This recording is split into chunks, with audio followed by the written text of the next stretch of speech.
ಇದೀಗ ಎಂತ ವ್ಯವಸ್ಥೆ? ಇದು ಒಂದು ಅಡಕ್ಕೆ ಸುಲಿದ ನಂತರ ಅದರ ಕೋಕವ ವಿಂಗಡಣೆ ಮಾಡುವಂಥ ಒಂದು ವ್ಯವಸ್ಥೆಗಳು. 4 ಫೀಟ್ ಉದ್ದ, 2.5 ಫೀಟ್ ಆಗಲ.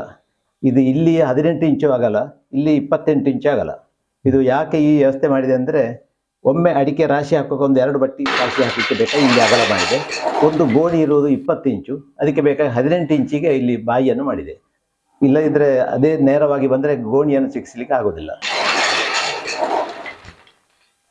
ಅಡಿಕೆಯನ್ನು ಈ ಥರ ರಾಶಿ ಹಾಕಿದ ನಂತರ ಇದರಿಂದ ಈ ಕೋಕಗಳನ್ನು ಅಂದರೆ ಹಾಳು ಅಡಿಕೆಯನ್ನು ಹೆಕ್ಕುವುದು. ಹೀಗೆ ಹೆಕ್ಕಿ ಇದನ್ನೊಂದು ಬಟ್ಟಿಗೆ ಹಾಕಿತ್ತು.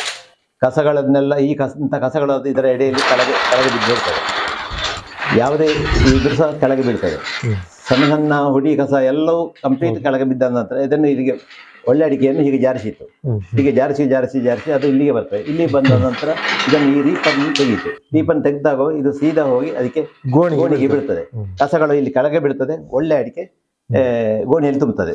ಸೊಂಟ ನೋವಿನವರಿಗೆಲ್ಲ ಬಹಳ ಅನುಕೂಲ ಆಗ್ತದೆ. ಕೃಷಿಯಲ್ಲಿ ಕೂತ್ಕೊಳ್ಳಿ ಮೇಲೆ ಕೂತೆ ವ್ಯವಸ್ಥೆಗಳನ್ನು ಮಾಡ್ಲಿಕ್ಕೆ ಒಳ್ಳೆದಾಗ್ತದೆ.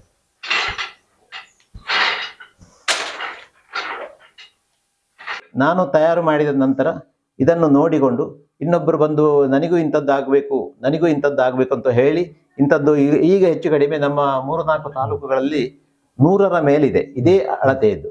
ಇಲ್ಲಿ ಯಾಕೆ ಸ್ಥಳಾವಕಾಶ ಕಮ್ಮಿ ಇರುವಂಥದ್ದು ಅಂದ್ರೆ, ನಾನು ಇದು ಪ್ರಥಮ ಮಾಡುವಾಗ ನನಗೆ ಇದರ ಐಡಿಯಾ ಇರಲಿಲ್ಲ. ಹಾಗೆ ಎಷ್ಟು ಗ್ಯಾಪ್ಗಳು ಬೇಕು ಅಂತ ಹೇಳುವ ಅಂದಾಜಾಗಿರ್ಲಿಲ್ಲ. ನಾನು ತಂದು ಸೆಟ್ ಮಾಡಿ ಆದ ನಂತರ ಇದು ಇಲ್ಲಿ ಗ್ಯಾಪ್ ದೊಡ್ಡದಾಯ್ತು. ಅಡಿಕೆ ಕೆಳಗೆ ಹೋಗ್ಲಿಕ್ಕೆ ಶುರುವಾಯಿತು. ಅನಂತರ ಅದಕ್ಕೆ ತುಂಡು ರೀಪ್ಗಳನ್ನು ಇದು ಸರಳುಗಳನ್ನು ಇಟ್ಟು ವಾಪಸ್ ವೆಲ್ಡ್ ಮಾಡಿಸಿ ತಂದು ಕೂತ್ಕೊಳಿಸಿದ್ದು. ಅನಂತರ ಕೆಲಸ ತೊಂದರೆ ಇಲ್ಲ. ಇದರ ನಂತರ ಮಾಡಿದಂತ ಇದರಲ್ಲಿ ಟ್ರೇಗಳಲ್ಲಿ ಈ ತುಂಡುಗಳನ್ನು ಅಳವಡಿಸಲಿಲ್ಲ. ಅಂದ್ರೆ 2 ಸರಳುಗಳನ್ನು ಜಾಸ್ತಿ ಮಾಡಿತ್ತು. 2 ಸರಳು ಜಾಸ್ತಿ ಮಾಡಿ ಆಗುವ ಅಳತೆಗಳು ಸರಿ ಬಂತದ್ದು. ಅಡಿಕೆ ಕೆಳಗೆ ಹೋಗದೆ ಸರಿಯಾಗಿ ವ್ಯವಸ್ಥೆ ಆಯಿತು.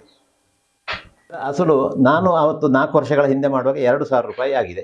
ಈಗ ಸಾಮಾನ್ಯ 5,000 ರೂಪಾಯಿವರೆಗೆ ಹೇಳ್ತಾರೆ. ಈಗ ಒಂದು 5 ವರ್ಷ ಆಯ್ತು ಈ ವ್ಯವಸ್ಥೆ ಮಾಡಿ.